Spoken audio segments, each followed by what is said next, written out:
چین نے پاکستان کے J-35 کی پہلی تصویر جاری کر دی۔ دوستو J-35A جس کا پاکستان مستقبل میں کسٹمر بننے جا رہا ہے، چین کے زوہائی ایئر شو سے J-35A کی ایک تصویر سامنے آئی ہے جس نے ایویشن اور ڈیفنس اینالسٹ اور انتھیوزسٹ میں ہلچل مچا دی ہے۔ یہ چین کا نیکسٹ جنریشن فائٹر جیٹ ہے جسے چین ایکسپورٹ کے لیے بنا رہا ہے اور ممکنہ طور پر پاکستان ہی ان ایئر کرافٹس کا پہلا کسٹمر بننے جا رہا ہے۔ J-35A جسے اس سے پہلے J-31 کہا جاتا رہا ہے، لیکن جو لینڈ ورژن ہے اسے J-35A کہا جا رہا ہے۔ ان ایئر کرافٹس کو چین کی پیپلز لبریشن آرمی آپریٹ نہیں کریں گی کیونکہ یہ طیارے ایکسپورٹ کے لیے اسپیشلی بنائے جا رہے ہیں اور آنے والے وقت میں ہم ان ایئر کرافٹس کو پاکستان ایئر فورس میں دیکھیں گے۔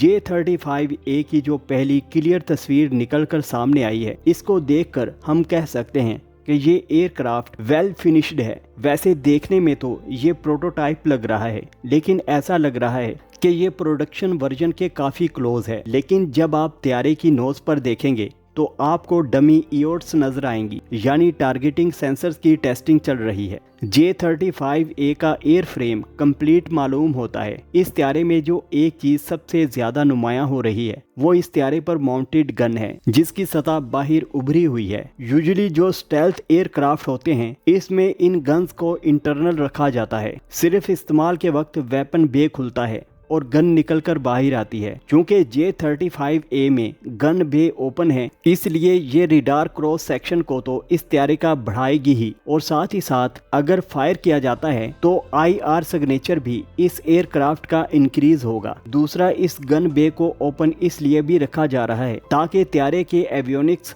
اور فیوسیلاج وہ بھی ٹھنڈا رہ سکے۔ اس ایئر کرافٹ کو کوشش کی جا رہی ہے بجٹ میں تیار کرنے کی، اور ایک بجٹ ایکسپورٹ کے لیے ایک 5th generation fighter plate form تیار کیا جا رہا ہے، اور کافی حد تک J-35A کو J-20 پلیٹ فارم سے فائدہ ملا ہے۔ اس ایئر کرافٹ میں کئی چیزیں J-20 سے حاصل کی گئی ہیں جسے چین نے کئی سال R&D میں لگا کر حاصل کیا ہے۔ ساتھ ہی ساتھ اس طیارے میں انٹرنل ویپن بے بھی دیا گیا ہے ویپنز کو کیری کرنے کے لیے۔ اس ایئر کرافٹ میں جو انجن استعمال کیا جائے گا وہ کہا جا رہا ہے کہ شروعات میں وہ WS-13 ڈوئل انجن ہوگا، لیکن مستقبل میں WS-19 انجن استعمال کیا جائے گا جو کہ در حقیقت ایک نیا انجن ہے، اور یہ WS-15 انجن کی ٹیکنالوجی پر ہی مشتمل ہوگا۔ سروس لائف اس انجن کی بہت زیادہ ملے گی۔ یہ 5th جنریشن ریکوائرمنٹ کے حساب سے ہی ڈیولپ کیا جا رہا ہے، اور 2 انجنوں کے ساتھ اس طیارے کے تھرسٹ نمبر بھی بہت زیادہ حاصل ہوں گے،